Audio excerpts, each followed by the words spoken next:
and welcome all of our audience to Day One Summit. I am Dr. Eve Ekman, delighted to be your host. In this session, I'm so honored to be speaking with transformative changemaker Resmaa Menakem. His background as a trauma-focused therapist has developed frames and tools to help address the embodiment of one extremely acute manifestation of our destructive emotions, racism. He has published a best-selling book, My Grandmother's Hands, and leads myriad workshops to address the need for what he calls somatic abolitionism, a way to help us turn towards and transform the destructive emotions that occlude our minds, our hearts, and our culture. In this summit, we're exploring both how contemplative practice and science can transform destructive emotions and the suffering they produce.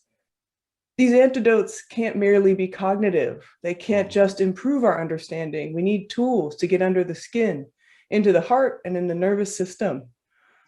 Our contemporary scientific understanding of meditation and mindfulness centers a bit on the mind, and sometimes we reduce our mind to brain anatomy. This really gets in the way of our collective understanding, when in fact, all these contemplative traditions often point to the heart-mind, to this bridge that emotions create as a conduit between our body and mind, manifesting our feelings and direct experiences.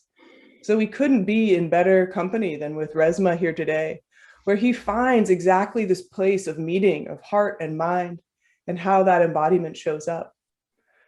So I want to start, Resmaa. You have created not only a set of transformative practices over these decades, but a frame for us to understand them. And we know that, of course, there are myriad practices addressing racism, inequality, and yet primarily they use our understanding, our cognitive knowing. In your book, My Grandmother's Hands, you say, if we were born and raised in America, white body supremacy and our adaptations to it are in our blood. And this is why white body supremacy continues to persist in America. And we will not change the situation through training, traditional education, or other appeals to the cognitive brain. We need to begin with the body and its relationship to trauma. So I'd love for you to open us up with an understanding about these core terms in your work, about white body supremacy and somatic abolitionism.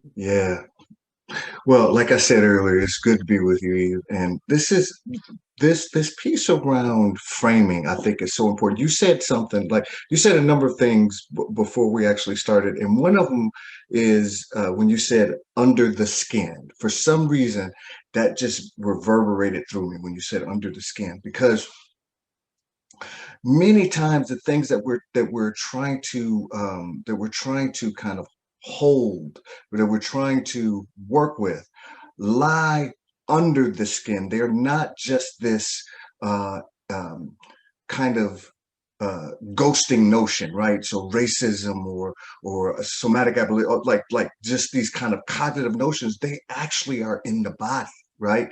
They're these places where where like when I talk about the mind, one of the things I think about is that the mind is actually in, around, and through every cell of the universe, right?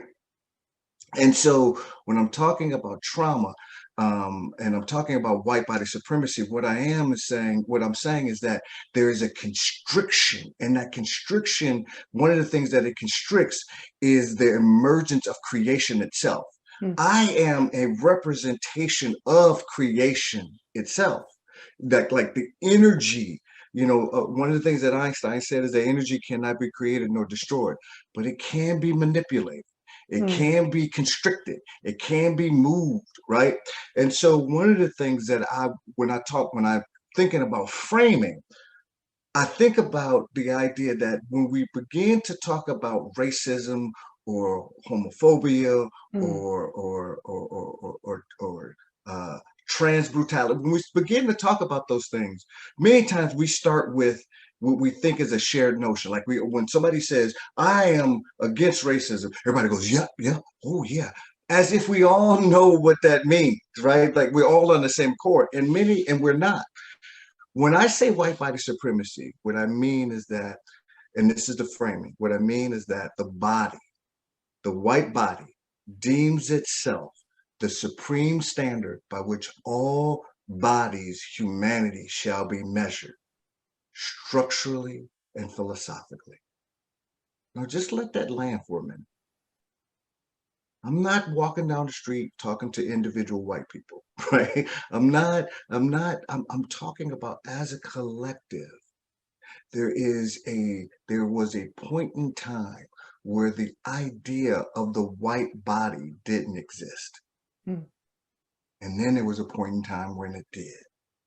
And when it did exist, at that moment, it became and deemed itself the standard of humanness. And every body that is not housed within a white body is deviant from the standard. So anti-Blackness, indigenous invisibility is woven into the concept and the framing of white body supremacy. Somatic abolitionism is about how do we begin to settle down and develop a living, embodied, anti-racist culture and practices. That does not exist. And it does not exist, especially within the white body as a collective. And until the white body begins to see that as an important rubric to bring healing and bring the end of suffering to the world, until they can deal with the charge and the heat of that, it's going to be very hard for the white body to do this thing that they always want to do, and that's do this kumbaya thing and let's yoga the hell out of this, or let's Buddhist the hell out of this. We're going to have to settle down. And white bodies specifically, because they have deemed themselves the standard, there's a special suffering's edge that they have to get to collectively to begin to move this thing forward. Yeah, thank you for giving us that framework and that background. One thing that really comes up for me as you're speaking is this idea that, you know, this body, this vessel, it isn't already prepared necessarily for the work we intend to do.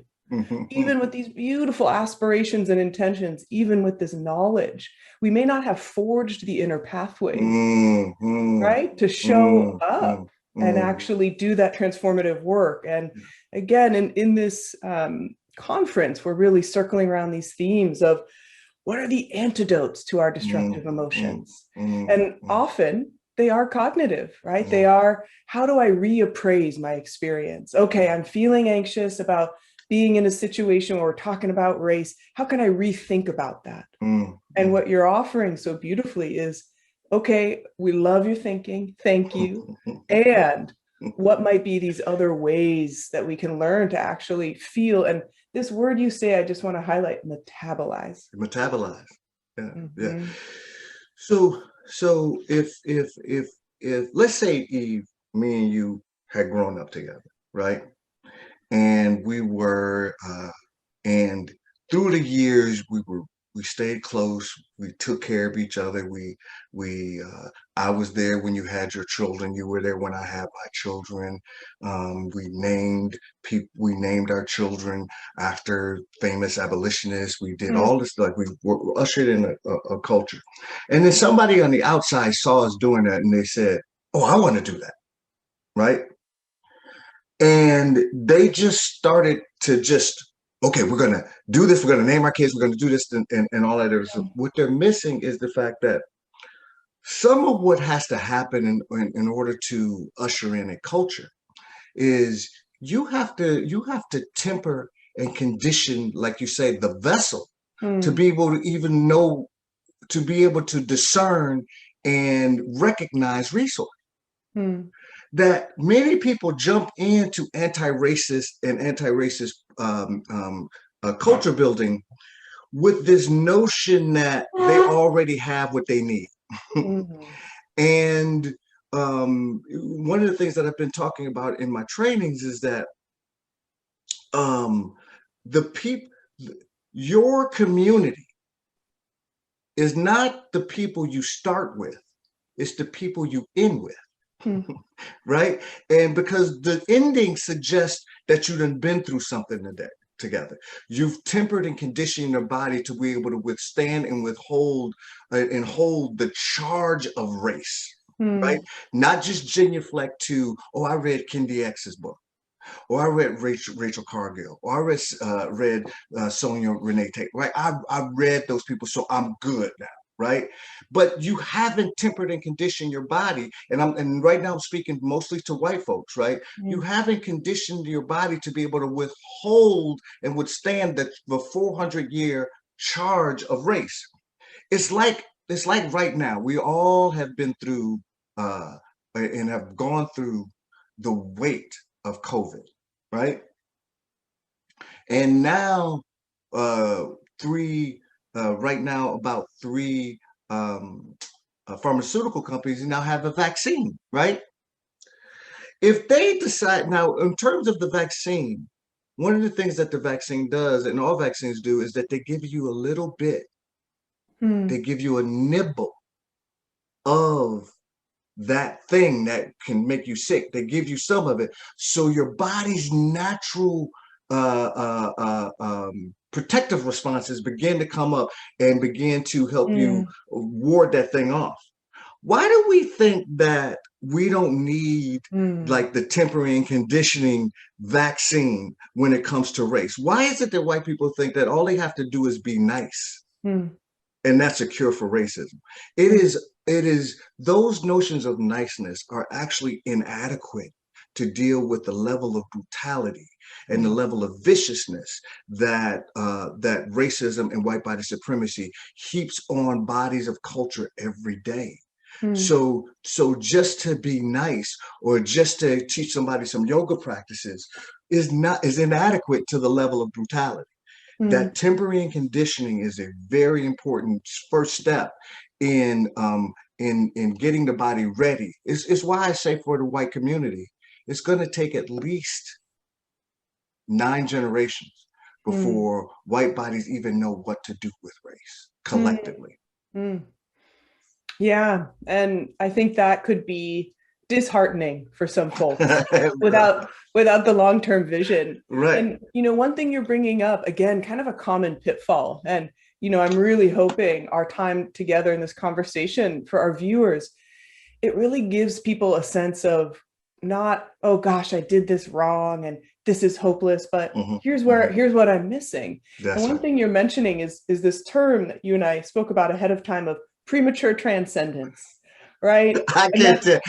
So I'm a 14-year-old boy at heart, and when you said that, all my 14-year-old boy, I was just like, oh God, you can't say that, Resmaa. Just go on, let her finish. And this idea that, oh, I already get it. Yeah. Actually, I don't need any of that poison to create the antidote. I'm just going to go straight to antidote. That's exactly right. And, I think when we talk about working with destructive emotions in the contemplative science context, we think about using this tool of compassion. And it's such a powerful and important tool. In the way His Holiness the Dalai Lama talks about it, it's the equivalence of forgiveness. Yeah. There's no difference, right? Yeah. That's our compassion, our ability to see others and ourselves with this kindness. And yet, unfortunately, these practices can take us away from being the hatred and the cruelty that we need to see, that we need to metabolize. Yeah. And we're inadvertently using it as kind of an anesthetic to the pain. Yeah. And so you emphasize that there's a fundamental belonging that we can tap into. Right. There's a connection through what you call the vagus nerve, our soul nerve, which I love. And many scientists in our 3-day, especially our first 3 days of the conference, will talk about the vagus nerve. But I want to hear from you. Tell us about, what is the role of compassion and cultivating that belonging, not too soon, but also to help us along the way for that 9-generation vision. Yeah. So we think of compassion, right? When we think of compassion, like just the kind of image of compassion is like this, if you're going to throw an image of compassion up, there's a flower and a butterfly, sprinkling around it, or a hummingbird or something like that. That's the way we kind of like the body works with the image of compassion. But compassion actually is not for the faint of heart. right? Compassion, real compassion means that you done been through some stuff, right? You don't get you like compassion. There is, yes, we have a, and I'm talking about in terms of an embodied life. We have a part of us that's connected to creation itself. And compassion is almost like, for me, the guardrails Mm. to, as you're beginning to lean, like if we're talking about white body supremacy specifically, as you begin to lean into that, you're going to bounce back and forth as you go along that road, right? And these guardrails help you not to roll down the hill. Mm. Those guardrails are compassion, right? Having a sense of softness with yourself. Like, one of the things that I've been talking about in my practices is, let's just do something right quick. So as we're talking, and as I'm saying white body supremacy, and as I'm saying white people, and as I'm saying the white people as a collective, as people are hearing me say that, there is a somatic elicitation that's Yeah. occurring, right? There's these constrictions, Mm-hmm. there's these collapses, there's these giving up, there's this, oh, okay, I'm glad he's saying that, right? There's all of these pieces that we never really slow down, right? We never slow those pieces down. So what ends up happening is that people end up developing these kind of these virtuous ways that they go through life without ever understanding that there is a suffering's edge to that. Mm. And we have to get to that suffering's edge, because that's where the possible growth is. That's where the cooking occurs. You're not going to cook a good soup by sitting on the stove and never turning on the fire, right? And you're gonna create a horrible soup if you sit it on the stove and turn it up high and walk Mm. away. You have to go back in, taste. Mm. You have to go back in to turn it down at this point. You have to see if the meat is cooked all the way through. There's things that you have to do. And sometimes when we come to the idea of race, Mm. right? We think that we should already have everything that we need, right? We think if there's nothing that needs to happen. Um, and I push back on those pieces. There's something for you to do. There's ground for you to prepare, right? Mm. There is you have to soften the ground, and part of softening the ground is really moving in to what are those edges are, what those edges are. Mm. I'm not sure if I answered the question, but that's what was coming to me. Yeah, absolutely. And I think I love you saying this specificity around the heat, Yeah, right? If yeah, this is an alchemical vessel, yeah, right? yeah. If we as community are an alchemical vessel, which is something I hear among really great meditation teachers, we do have to turn it up. But as you Hmm. said, we can't just walk away. And Right. I think missing out on that piece of what is it like to be with the difficult charge of our emotion experience. And Yeah, again, emotions, these are things are invisible, yeah. right? And yet they're everywhere. Well, And can I push back on that a little bit? please, They're please. invisible, but they're also embodied. Mm-hmm. You see, we haven't conditioned the body to make the invisible visible. We give Yes. no credence. We give so much credence to logic and cognition and Yes. objectivism, right? That things like that are really creation tied to things things like vibes, right? You walk into some place and you notice, mm, something is unsettled in me, Mm-hmm. right? Those pieces we don't give a whole lot of credence to. Yeah. We don't help people cultivate that stuff, right? Mm-hmm. We don't help people cultivate working with images, working with meaning making, working with urges, right? Working with affect and feeling and sensate. We don't do that. We cut it off at the head. Mm-hmm. And part of the work that I do, I'm really trying to talk to people, especially practitioners, right? I've been telling practitioners, stop teaching people skills. Mm-hmm. Teach them how to play with the toys that they already have. Now think about what I'm saying. Now, let me say this to you, E. Close your eyes just for half a second and notice what your body does when I say the word skills. Just hold it for you don't have to report, just notice. Now notice what your body does when I say the word toy. Yeah. Skills suggest and tools suggest something to be fixed. Mm. Toy suggests exploration. I don't know if this bunny is going to fit inside this rectangular hole, but I'm going to try. Right?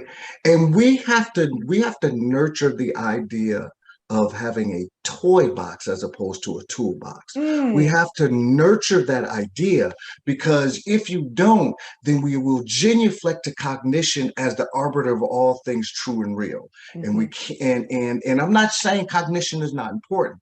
I'm saying now it is so important that it takes up so much room that any type of vibing, any type of connecting to creation is seen. And I don't mean just in certain ritual.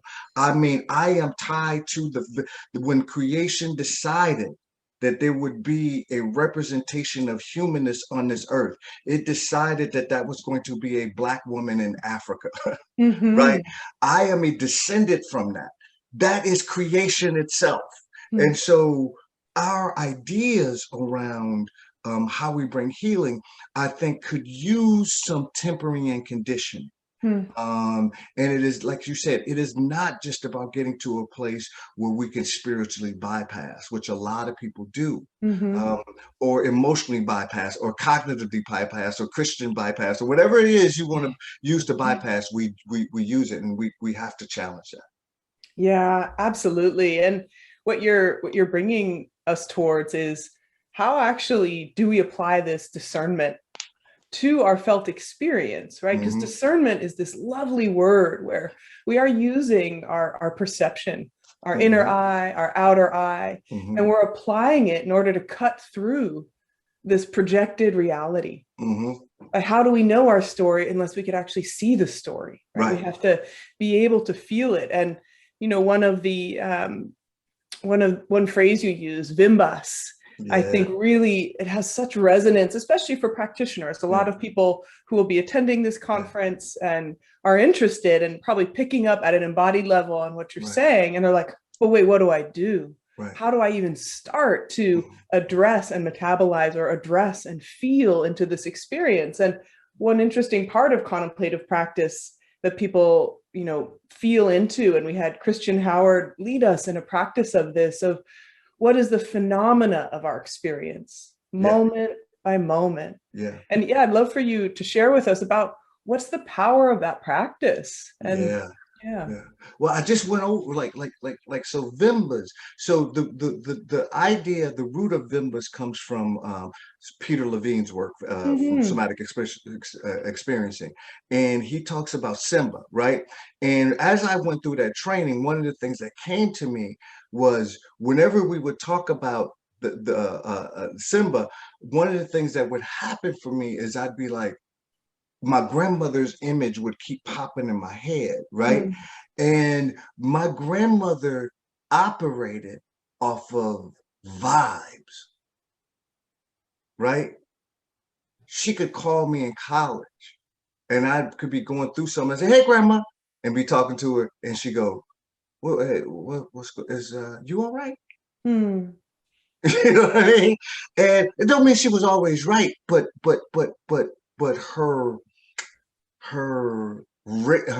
her antenna went beyond just her physical body, right?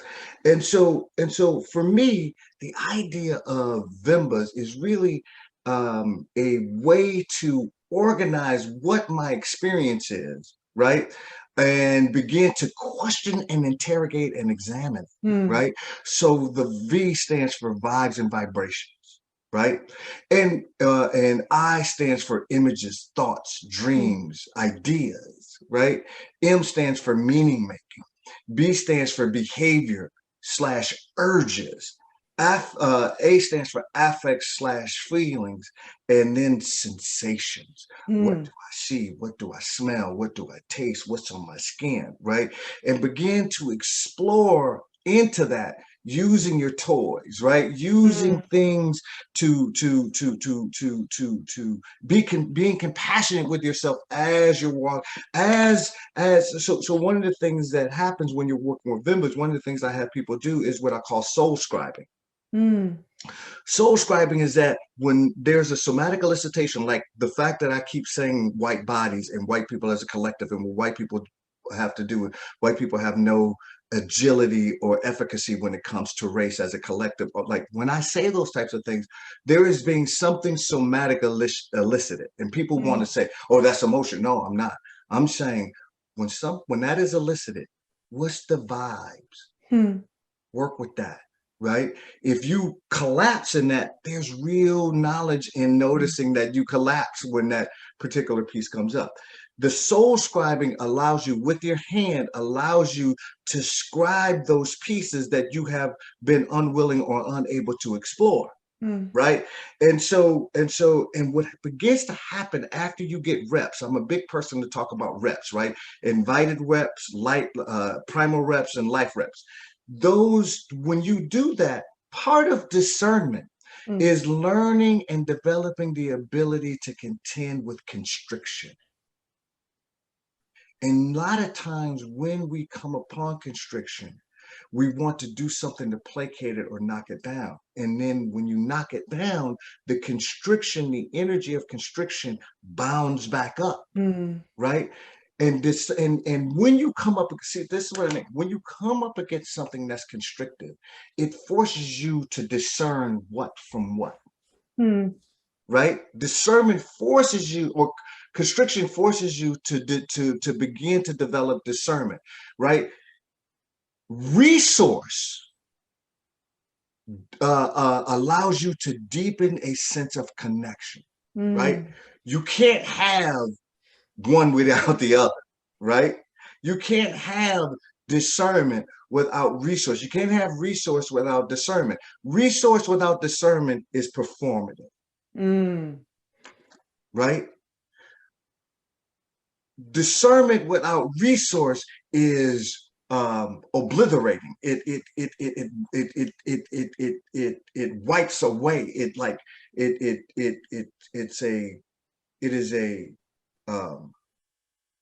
is a fire without boundary, right?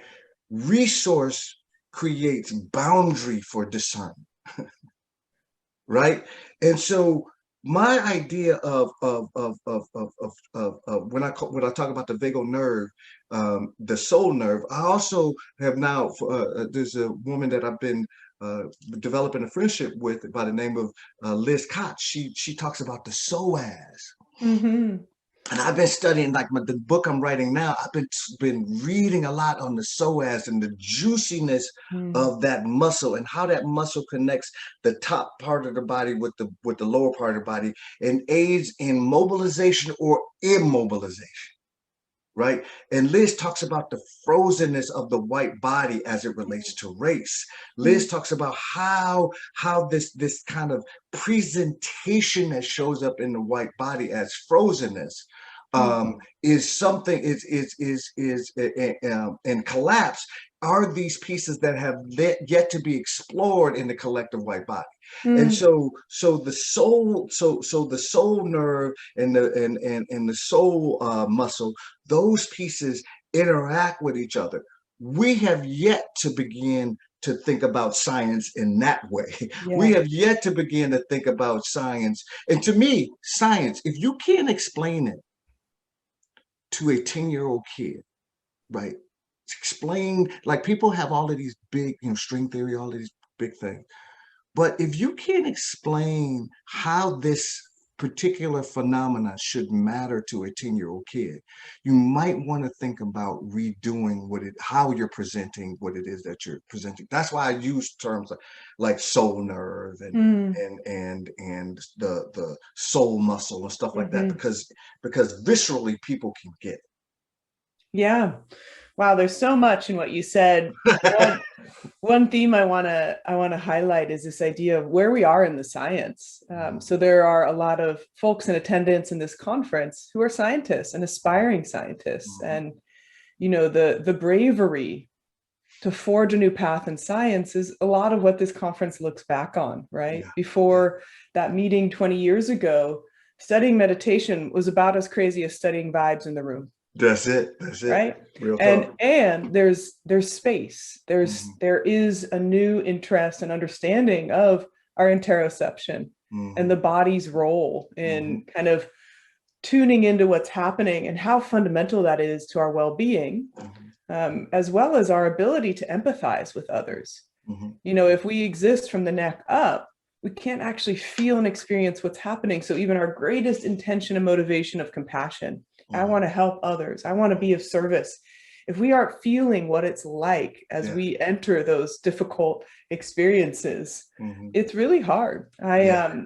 I was a frontline medical social worker at a level 1 trauma center for six Yeah. years, working Yeah. nights.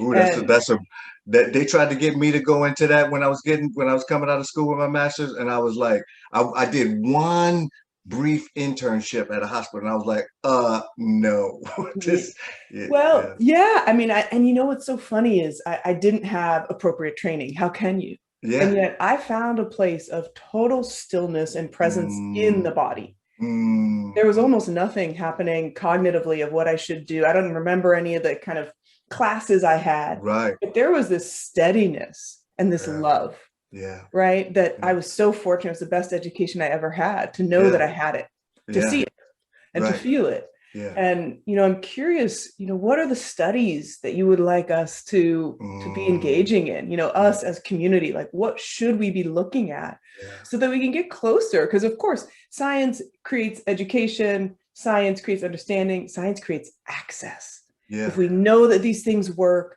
that we can get funding to get them out there. So Yeah. what's needed? Yeah.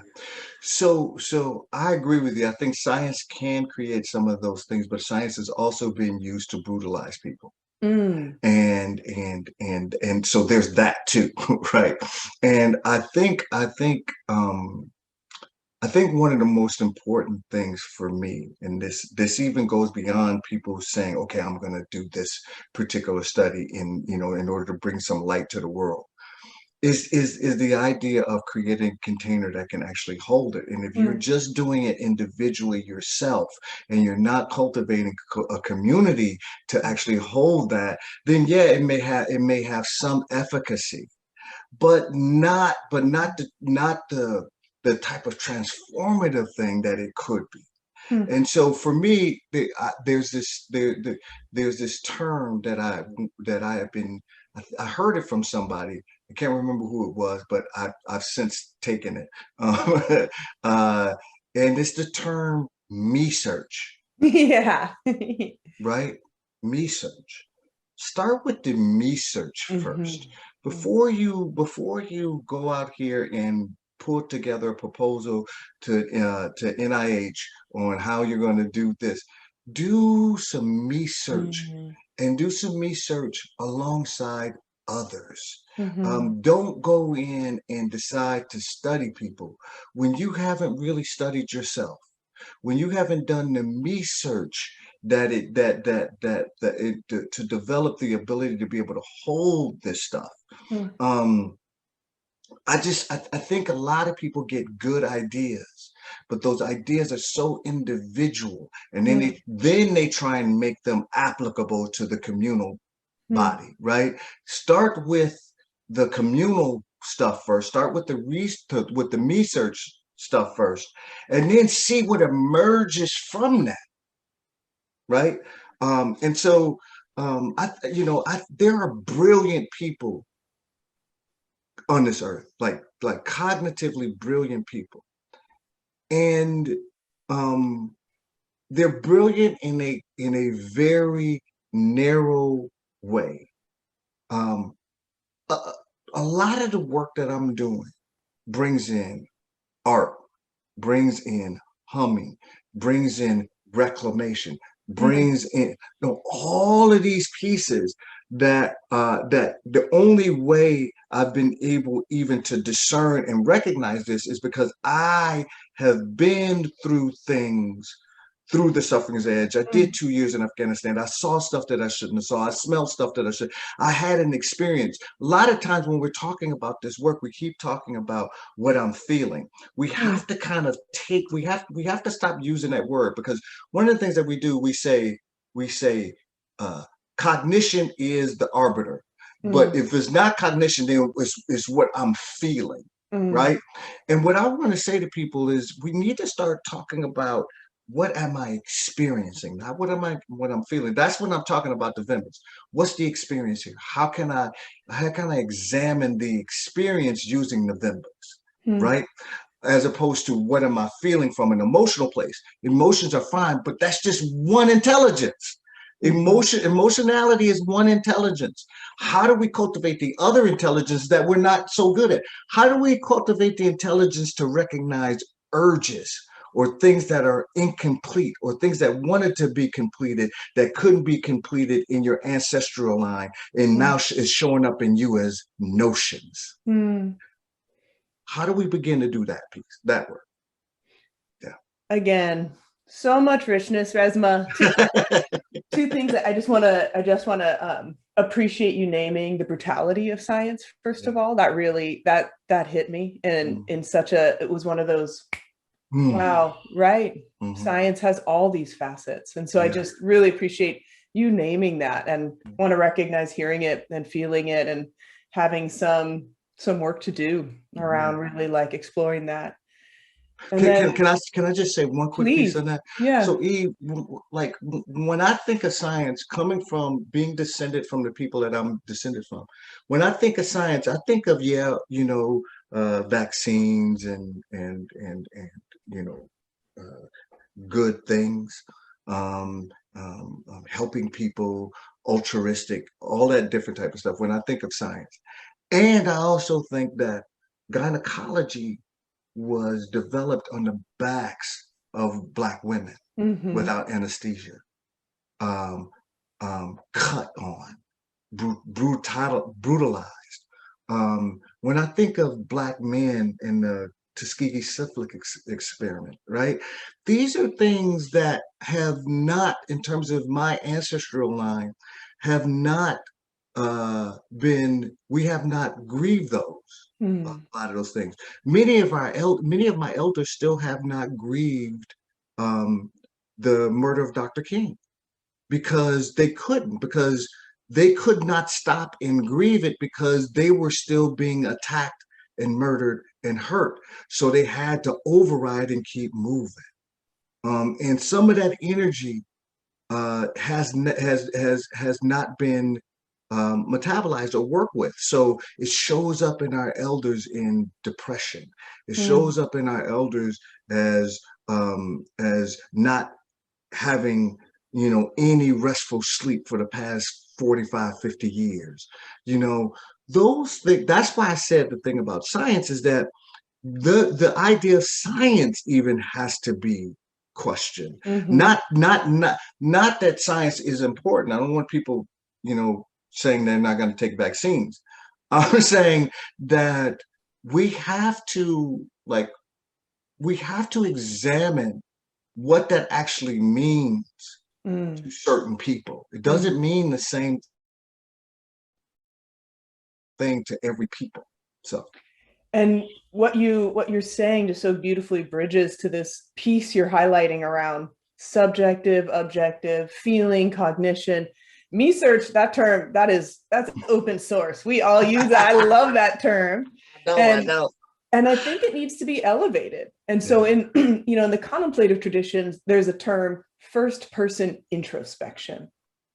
That is your trained mind, heart, body that knows its own movements, that knows its own discernment. And that is powerful. That actually is in some ways reclaiming the power of science for the individual. And so this idea of science is a third person observation. It's looking and telling, and inadvertently it's extractionist. Yeah, right. Absolutely. And sometimes not inadvertently. Yeah, you're right. I'm giving too much credit. But this idea of if we train this vessel, right, again, forging those pathways, establishing that discernment, we become citizen scientists. We can do that first person introspection and participate in research, not be extracted upon. And the whole, community-based participatory research, I've been so fortunate to be part of those studies where you engage in the community. What do you all want to know? How should we ask? How should and it's like, oh, that's not real research. Yeah, real talk. That see, and the thing about that piece is that who determines what's real, who gets to determine that. I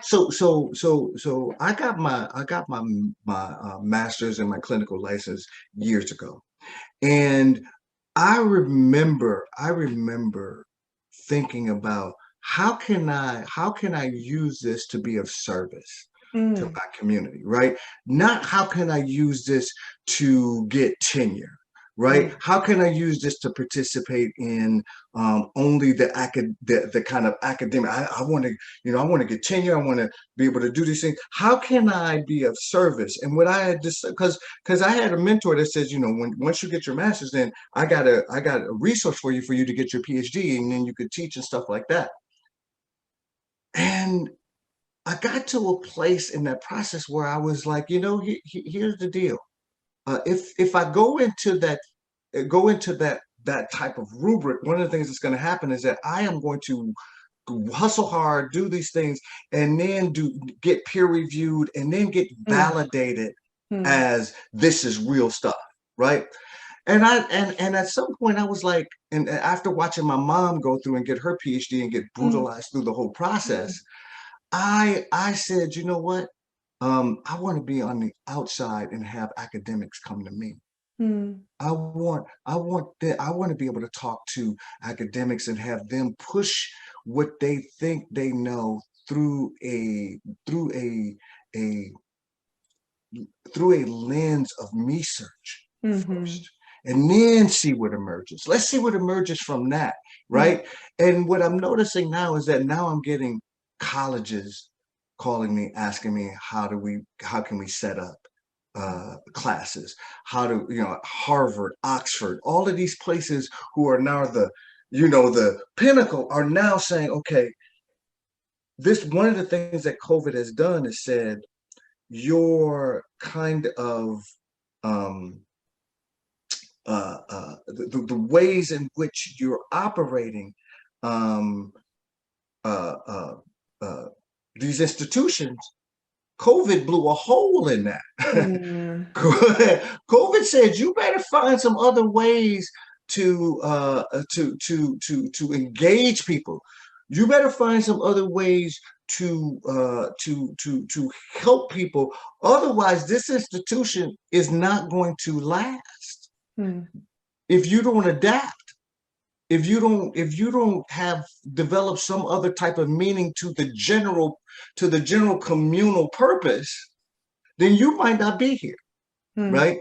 So yeah. And one thing I think many researchers, myself among them, is so just captivated and moved by how you look at this idea of our trauma decontextualized. There it is.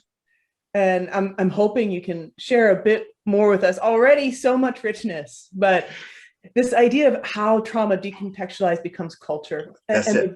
And the bridge of, it's not just how we interact with racism in our bodies and our culture. It's our entire way we're interacting with this planet, our experience of loneliness and isolation, our addiction, our unfulfillment. And if you could just share a bit about, that thinking and how we can come to understand and value and prioritize the need for doing this work. So I came to that, actually, my grandmother brought me to that piece, right? So the rubric is time, just time itself, the march of time decontextualizes trauma, right?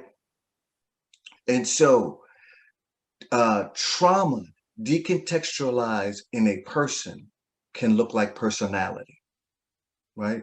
trauma decontextualized in a family can look like family traits.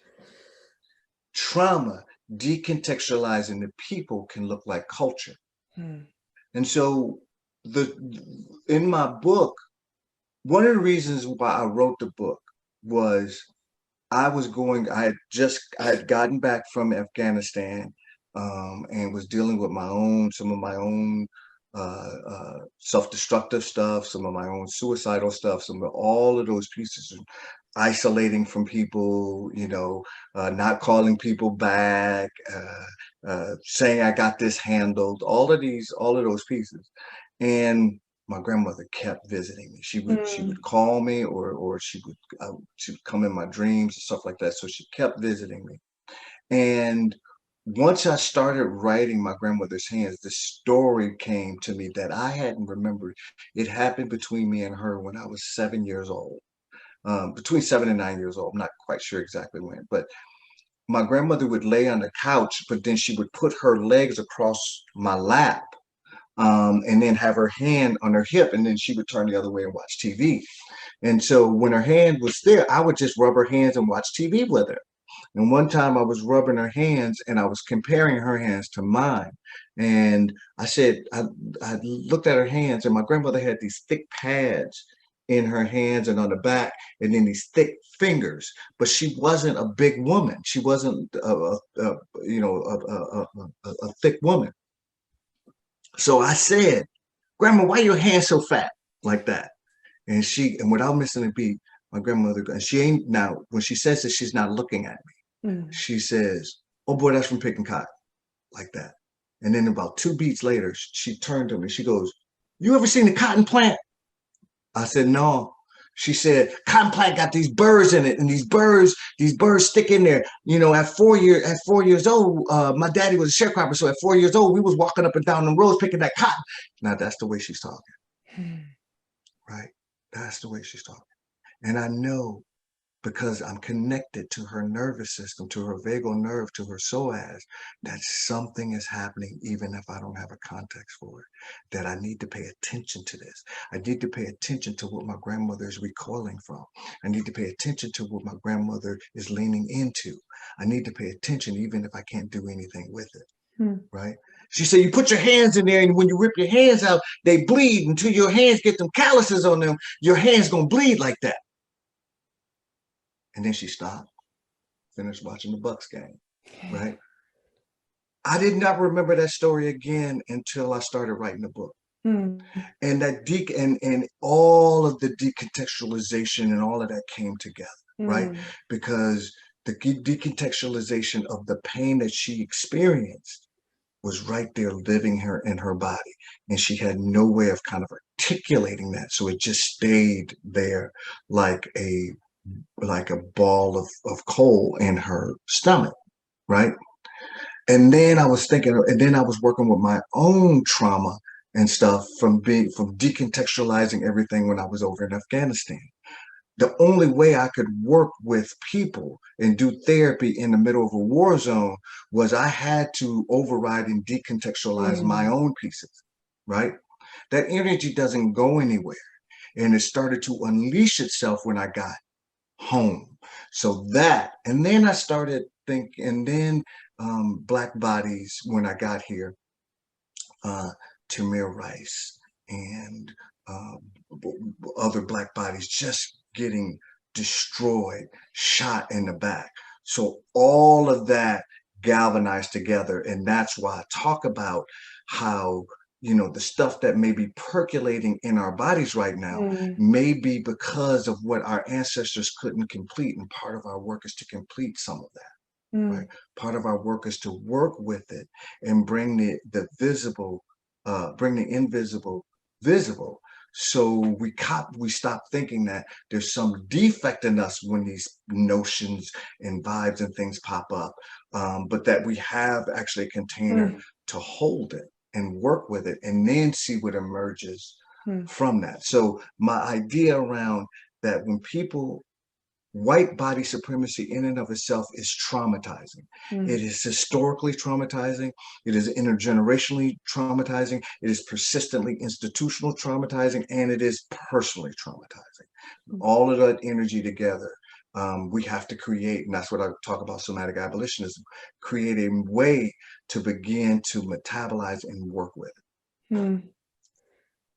I feel so much hope listening to you, Resmaa, because I feel you are pointing to us this transformative capacity Mm, that we can heal what has been imparted upon us without choice, mm, without any awareness for many of us, right? What right. we are living in, what we're stewing in, and that we have our toy box, Yeah. right, Yeah. to That's right. explore. And this can That's right. be a joyful journey, Right. right? I Right. mean, there's Right. pain, there has Right. to be. Right. And This is the yet, dirty and clean, right? There like right now we're dealing with the Chauvin trial, right? And there are people's bodies that are being impacted right now, right? And if we don't develop ways of letting people know, a year from now, when you start to experience something, you're not defective. When you start to experience some anxiety a year from now, when you start to mm, experience some depression a year from now, here's the context. It's mm, around the same time that we're trying that the United States is trying to deal with a person who murdered somebody on film, mm, right? And that may be impacting you geopathically, right? The yeah, weight of it. And so we begin to usher in and create context for people so they don't internalize it and think that something is defective in them, mm, right? That's the whole piece for me is your own individual wokeness is inadequate, mhm, right?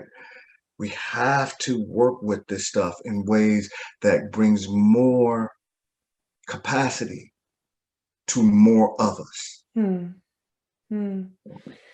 Well, I can't imagine not having more to say, and yet I am Mm. already aware that you have shared with us so much, and Mm. just really want to reflect again this idea of how we, all of us, each one of us, can do this me search. Yeah, It's yeah. right here, Right now.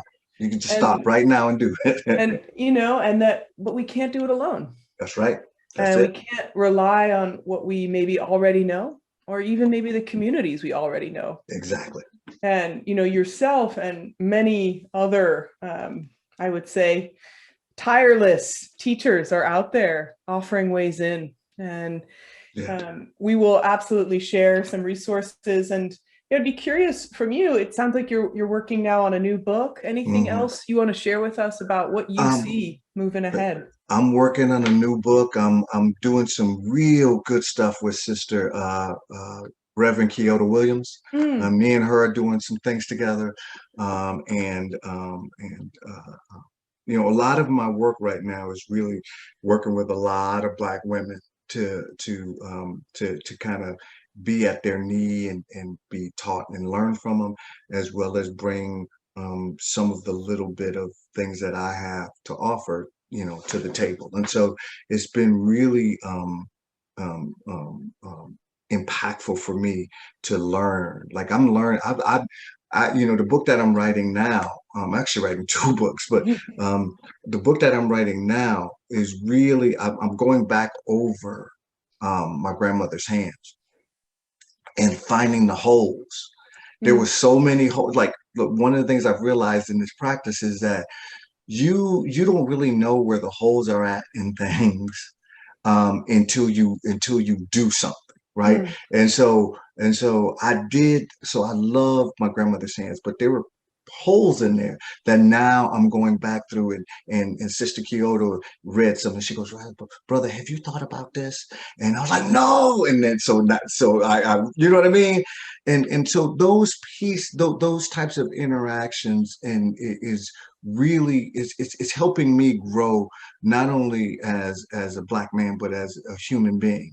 mm, And so one of the things I'm doing is I'm doing a lot of teaching right now. If people want to, the best way, if they want to know what I'm doing, is to contact me, hit me up and follow me on Instagram.